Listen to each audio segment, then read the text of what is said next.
नमस्कार साथियों, मैं अधिवक्ता गौरव व्यास और आप देख रहे हैं YouTube चैनल शिक्षार्जन अकेडमी।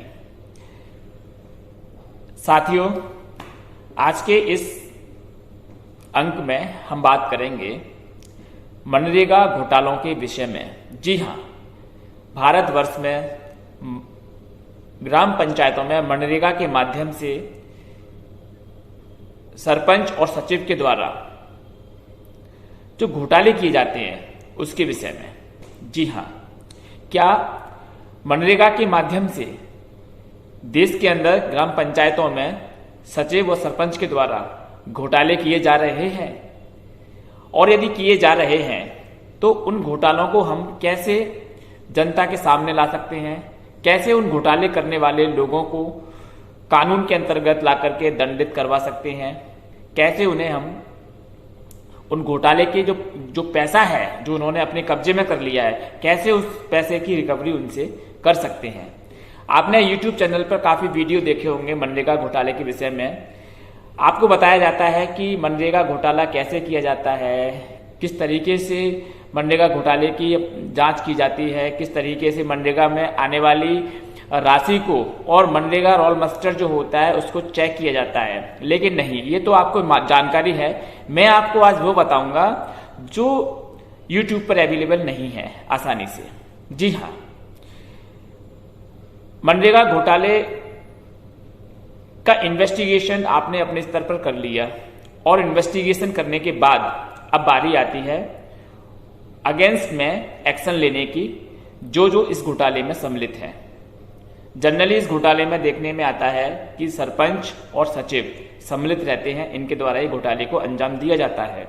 लेकिन कभी कभी अधिकारी वर्ग भी इसमें सम्मिलित हो जाता है, क्योंकि जनरल सी बात है, यदि अधिकारी वर्ग इसमें शामिल नहीं होगा तो इस घोटाले को अंजाम इतनी आसानी से नहीं दिया जा सकता। फ्रेंड्स, देखने में आता है कि अधिकारी वर्ग तक, जनपद स्तर तक ये सब लोग मिले रहते हैं। तो इनको सबक कैसे सिखाया जाए? इस जनता के पैसे का दुरुपयोग होने से कैसे रोका जाए? प्रश्न ये है। जी हाँ, आपने देखा होगा कि ग्रामीण जनता आवेदन ले लेकर के भर के आवेदन जाती है कलेक्टेड में, लेकिन कोई सुनवाई नहीं होती। बड़े बड़े अधिकारियों के पास जाती है, कोई सुनवाई नहीं होती। तो अब क्या करें? क्या हाथ पर हाथ धर के घर बैठ जाएं और इन भ्रष्टाचारियों को भ्रष्टाचार करने दें? जी नहीं, मैं आपको बताऊंगा कि इनका क्या करना है। देखिए, मनरेगा सबसे पहले आपको क्या करना है कि पोर्टल पे जाके, आजकल सभी चीजें ऑनलाइन पोर्टल पे अवेलेबल हैं। आप पोर्टल पे जाके चुपके से, आपको शोर नहीं करना है, आपको हल्ला नहीं करना है, आप चुपचाप से जाकर के चेक कीजिएगा। ये स्थानीय निवासी इस काम को अच्छे से कर सकते हैं। जो उस गांव के निवासी हैं, जो उस गांव के आसपास रहते हैं, उनको सब जानकारी है। आप सबसे पहले इन्वेस्टिगेशन कीजिए चुपके से और अपनी एक फाइल बनाइए। उस फाइल में आप सीक्वेंस से सारे डॉक्यूमेंट्स कलेक्ट कीजिए और कलेक्ट करने के बाद में अब आप उस पर रिसर्च कीजिए। रिसर्च करने के बाद में आपको जब पता लगेगा कि ये घोटाला है या नहीं है, क्या वास्तविकता सरपंच और सचिव के द्वारा जिन लोगों को मनरेगा के अंतर्गत मजदूर बता करके उनके खाते में पैसे लिए जाते हैं, क्या वह काम कर रहे हैं? और यदि नहीं कर रहे हैं तो आप उनका एक रजिस्टर मेंटेन कीजिए, एक फाइल मेंटेन कीजिए। उनको सबको रोल मास्टर, उनका जो मास्टर रोल है काम का, उसको आप अपने फाइल में अटैच कीजिए। अक्सर ये देखा गया है कि मनरेगा के मजदूर एक समय में 2 जगह 3 जगह काम करते हुए पाए जाते हैं। जैसे कि मान लिया जाए आपकी पंचायत में उसने किसी सचिव ने या सरपंच ने मिलकर के उस व्यक्ति को मजदूर दर्शा दिया है और वह मजदूर के अलावा और कुछ परिस्थिति, उसका स्टेटस कुछ और है। जैसे मान लिया जाए मनरेगा में कोई शिक्षिका है और उस शिक्षिका को, स्कूल में पढ़ाने वाली शिक्षिका, बताइए कितना बड़ा स्कैम है कि स्कूल में पढ़ाने वाली शिक्षिका उसी स्कूल में शौचालय में मजदूर बन के काम करती है और मनरेगा में उसका पैसा आता है। और जब वही शिक्षिका मनरेगा में मजदूरी करती है और वही शिक्षिका उसी स्कूल में हॉस्टल में पढ़ाती है और चेक से पैसा लेती है। तो फ्रेंड्स, ये कुछ स्कैम है जो कि आपको सर्च करना होगा, उस पर रिसर्च करनी होगी। कुछ नाबालिग बच्चे हैं जो कि मनरेगा में सचिव के द्वारा, रोजगार सहायक के द्वारा, सरपंच के द्वारा मिली भगत करके इनको मस्टर रोल में मजदूर दर्शाया गया है। क्या मैं पूछना चाहता हूं भारत सरकार से, नाबालिग बच्चों को मजदूरी करने का अधिकार है? कॉन्स्टिट्यूशन में उनको कॉन्स्टिट्यूशन में ये ऐसे प्रोविजन है कि बच्चे मजदूरी करेंगे? अगर 18 साल से नीचे के बच्चे इस मस्टर रोल में मजदूरी करते पाए जाते हैं या उनके खाते में पैसा आता है, तो आप निश्चित तौर पर समझ लीजिए कि आप सही डायरेक्शन में जा रहे हैं और आप अब सरपंच और सचिव और उससे ऊपर की हायरार्की के जितने भी ऑफिसर्स हैं जो इस स्कैम में लगे हुए हैं, अब आप उनको टारगेट करने वाले हैं।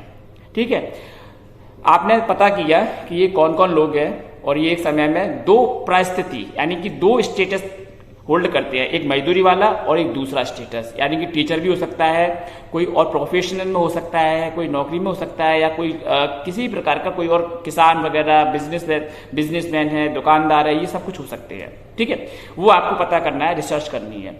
अब बारी आती है आपको नोटिस देनी है। सबसे पहले आप नोटिस दीजिए। अगर आपको ये पता नहीं है कि नोटिस कहाँ देना है, तो आप जनरली एक नोटिस सबसे पहले कलेक्टर को दे दिया करो। अगर आपको ये भ्रम है कि नोटिस कहाँ देना है, कैसे देना है, तो सबसे पहले आप एक नोटिस कलेक्टर को दिया करो। ठीक है, आपने कलेक्टर को नोटिस दिया, आपने जनपद में नोटिस दिया, आपने जिला में नोटिस दिया सीईओ को। ठीक है, मैं थोड़ा सा आपको बता दूं, नोटिस एक अलग स्टेटस होता है, नोटिस नहीं, उसको आप कहेंगे शिकायत पत्र। अगर आप एक आम आदमी है तो आप शिकायत आवेदन देंगे, उसका नाम होगा शिकायती आवेदन। यदि यही कोई आवेदन एडवोकेट देता है तो उसको बोलेंगे नोटिस। तो उसमें थोड़ा सा अंतर है। तो फ्रेंड्स, यदि आपको कुछ समझ में ना आए, लेकिन आपको ये पता चल जाए कि हमारे गांव में, हमारी ग्राम पंचायत में या हमारी जनपद में कुछ गलत हो रहा है, कुछ गलत हो रहा है और हमें आवाज उठानी है, आपका जमीर आपको अंदर से ललकारता है कि हमें आवाज उठानी है, हमें गलत को रोकना है, तो आपको कुछ पता नहीं है, आप चलेंगे कैसे? आपके सामने रास्ता क्लियर नहीं है, तो आप क्या कर सकते हैं, आप किसी एडवोकेट से संपर्क कीजिए। एडवोकेट्स लॉ एक्सपर्ट होते हैं, वो आपको रास्ता बताएंगे कि अब आपको कैसे चलना है।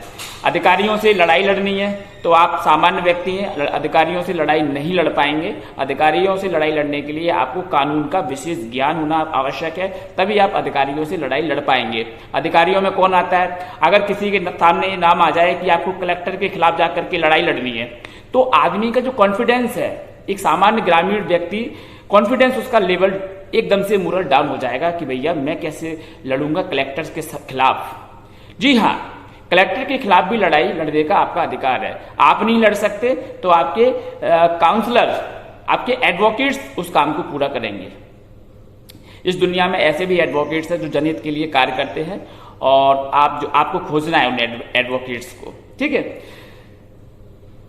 आप शिकायती आवेदन दीजिएगा और शिकायती आवेदन पर आप देखना, अगर कोई कार्रवाई होती है, कोई जांच बैठती है तो अच्छी बात है, ठीक है, आपको ज्यादा संघर्ष नहीं करना है। और यदि कोई जांच नहीं बैठती, कोई शिकायत आपने दी है, महीना 15 दिन निकल चुका है और कुछ भी नहीं हो रहा है, तो फिर अब आपको क्या करना है? अब आपको कुछ नहीं करना है, अब आपको एडवोकेट से मिलना है, यानी कि वकील साहब से जाके मिलना है। वकील साहब आपको बताएंगे कि अब इन अधिकारी वर्ग का क्या करना है। अभी तक तो मुलजिम थे सचिव, सरपंच, रोजगार सहायक, लेकिन अब इनके साथ में इनके ऑफिसर्स भी आ गए हैं, सीईओ जनपद, सीईओ जिला, कलेक्टर, और भी आप जिन को नोटिस देंगे, आप स्टेट गवर्नमेंट के लिए भी नोटिस दे सकते हैं। तो इन सबको लेकर के आप पंचायत मंत्रालय के जो प्रमुख है उनको भी नोटिस दे सकते हैं। इन सबको पार्टी बनाइएगा और एक पिटीशन हाई कोर्ट में मूव कीजिएगा। ठीक है, जिसको हम बोलते हैं जनहित याचिका। आप जनहित याचिका में आइए डायरेक्ट, क्योंकि ये जनहित का मामला है। पैसा जनता का है, सरकार ने पैसा दिया है, पैसा ऊपर से आता है और जनता के लिए, जनता के हित के लिए आता है, लेकिन ये लोग उस पैसे को बीच में ब्रेक कर देते हैं। जनता और सरकार के बीच में ये बॉडी आ जाती है। कौन सी बॉडी? करप्शन करने वाली बॉडी। मैं सभी सरपंच, सभी सचिव के लिए ऐसा नहीं बोल रहा हूं, क्योंकि इस दुनिया में सब एक जैसे नहीं होते हैं। मैं उन लोगों के लिए विशेष तौर पर स्ट्रिक्टली बोल रहा हूं जो भ्रष्टाचार है। मुझे आश्चर्य होता है कि एसीबी, एंटी करप्शन ब्यूरो, इन पर एक्शन क्यों नहीं ले रही है। इन पर एक्शन इसलिए नहीं ले रही है क्योंकि जो शिकायत करता है वो कहीं ना कहीं एक दो कदम चल के, दो चार कदम चल के पीछे हट जाते हैं, वो पीछे रिवर्स में आ जाते हैं। यही मेन रीजन होता है कि ये दंडित नहीं हो पाते हैं। इनको दंडित करने के लिए आवश्यक है कि अंतिम लड़ाई लड़ी जाए, यानी कि अगर हमारी बात प्रशासनिक अधिकारी नहीं सुनते हैं तो हम अब न्यायालय की शरण में जाएं और न्यायालय की शरण में जाकर के अपने इस मैटर को न्यायालय को बताएं। आपको डॉक्यूमेंट्स कलेक्ट करने की विधि मैं बताता हूं। सबसे पहले आप पहले पोर्टल पे जाके सेंध लगाइए, पोर्टल पे जाके देखिए कि क्या चल रहा है गड़बड़।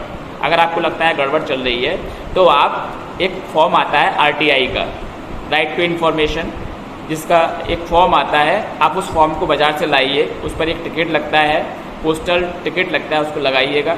और आपको भरना आता हो तो ठीक है, नहीं तो किसी एक्सपर्ट से उसे भरवाइएगा। और उस फॉर्म के जरिए आप उन मस्टर रोल की जानकारी पंचायत से निकलवाइएगा। पंचायत से आप उसकी जानकारी लीजिएगा और आप पंचायत में दे दीजिएगा। पंचायत वालों की जिम्मेदारी रहेगी उसको यथायोग्य उचित ऑफिसर्स के सामने प्रेजेंट करने की। ठीक है, ये राइट टू इन्फॉर्मेशन एक्ट 2005 में बताया गया है कि यदि आवेदन आपका आरटीआई का गलत जगह पहुंच जाता है तो जिसके पास आवेदन पहुंचता है वह 5 दिन के अंदर उस आवेदन को यथा योग्य अधिकारी के पास पहुंचाएगा जो उस आवेदन पर कार्रवाई करने के लिए सक्षम है। तो आप आरटीआई के माध्यम से सारे मस्टर रोल निकाल लीजिएगा, आप अपने सबूत इकट्ठे कीजिएगा। और यदि आपको नहीं देते हैं ये आरटीआई के माध्यम से या भ्रमित जानकारी देते हैं तो आप इसकी जो है अपील ऊपर कर सकते हैं। ठीक है, इसके प्रोविजंस है वो हम अलग वीडियो में डिस्कस करेंगे। बट ये ज्वलंत मुद्दा है कि महात्मा गांधी रोजगार गारंटी अधिनियम के अंतर्गत सरकार ने ग्रामीण लोगों को रोजगार देने के लिए जो मुहिम चलाई है, उस मुहिम को अब ये लोगों ने ब्रेक डाउन कर दिया है। किन्होंने? भ्रष्ट सरपंच और सचिव ने। इनके भ्रष्टाचार को उजागर करने के लिए आपको सारे डर निकालने होंगे। आपको इनसे डरना नहीं है। अगर आपने एक कदम आगे बढ़ा दिया ना तो ये 4 कदम पीछे हट जाएंगे। सच मानना, आपने एक कदम आगे बढ़ा दिया, ये भ्रष्टाचारी 4 कदम पीछे हट जाएंगे। इनकी नज़र सरकार के खजाने पर है और आपकी नज़र इनके कृत्य पर होनी चाहिए, क्योंकि आप स्थानीय निवासी हैं। आप ही बता सकते हैं, आप ही पकड़ सकते हैं जहां आप जिस पंचायत में हैं। ये आपकी ड्यूटी बनती है कि इनके द्वारा क्या सही कार्य किए जा रहे हैं या गलत कार्य किए जा रहे हैं या विधि के विपरीत कार्य किए जा रहे हैं। फ्रेंड्स, ऐसे कई सरपंच और सचिव हैं जो आज जेल की सलाखों के पीछे हैं। सरपंची तो छोड़िए, दूर की बात, ये जेल में अपनी सजा काट रहे हैं और पश्चाताप की अग्नि में जल रहे हैं कि काश हमने ये भ्रष्टाचार नहीं किया होता। ये कब संभव होता है? जब पिटिशनर या कंप्लेनेंट कमर कस ले और अपना माइंड सेट कर ले कि मुझे इनसे लड़ना है। इनको ब्लैकमेल करने के लिए नहीं लड़ना है कि ब्लैकमेल करने के लिए आपने आवेदन लगा दिया या आपने पिटीशन लगा दी। नहीं, हमें इनको सुधारने के लिए, हमें समाज को सुधारने के लिए कंप्लेंट लगानी है या पिटीशन लगानी है हाई कोर्ट के अंदर, और हमें इनसे कोई समझौता, कोई कंप्रोमाइज़ नहीं करना है। हमें इनको सजा दिलाना है, इनको दंडित कराना है।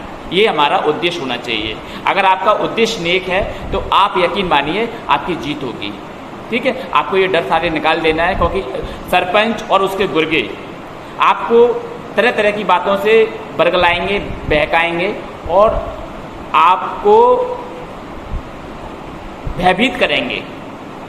उनका भी उपाय है, उन गुर्गों का भी उपाय है, उन गुंडों का भी उपाय है जो आपको भयभीत करने आएंगे। कानून आपके साथ में है, आप कानून का सहारा ले सकते हैं। फ्रेंड्स, हिम्मत दिखाइए। ऐसे कुछ ही लोग होते हैं ग्रामीण क्षेत्र में जो इस प्रकार की कार्रवाइयों को अंजाम देते हैं, अन्यथा जनता देखती है। ये काम वही व्यक्ति कर सकता है जिसने वोटिंग के समय, चुनाव के समय सरपंच से कोई पारितोषण या कोई गिफ्ट या कोई उपहार नहीं लिया हो, इसके किसी भी रूप में पारितोषिक हो सकता है, चाहे कैश में हो सकता है, चाहे किसी उपहार के रूप में हो सकता है ना। या आपने सरपंच के यहाँ जाकर के अगर आपने सरपंच के यहाँ जाकर के कोई उपहार लिया, कोई भेंट ली, या कोई कैश में पैसा लिया, या आपने उसकी दारू पी, तो समझ लीजिए कि आप उसके खिलाफ कार्रवाई नहीं कर पाएंगे। तो उसको आंखें दिखाने के लिए क्या चाहिए, आपने उसे वोट दिया या नहीं दिया ये मायने नहीं रखता, लेकिन आपने उससे कोई पारितोषण नहीं लिया, अवैध पारितोषण नहीं लिया, आपने उससे कोई गिफ्ट नहीं ली, बस वही व्यक्ति उसका विरोध कर सकता है। अन्यथा जो व्यक्ति पारितोषण लेता है वो उसका विरोध नहीं कर पाएगा। तो फ्रेंड्स, ऐसे करप्टेड लोगों का विरोध कीजिए, कोई बुराई नहीं है। ऐसे लोगों से समाज को मुक्त कीजिए जिससे समाज का भला हो। ये कभी किसी का भला नहीं कर सकते हैं, अगर ऐसे लोग हैं तो।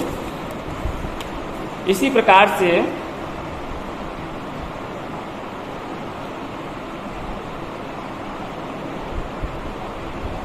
फ्रेंड्स, मनरेगा हमारे माननीय प्रधानमंत्री नरेंद्र मोदी जी ने संसद में खड़े होकर के ये भाषण दिया था कि जो मनरेगा है ना,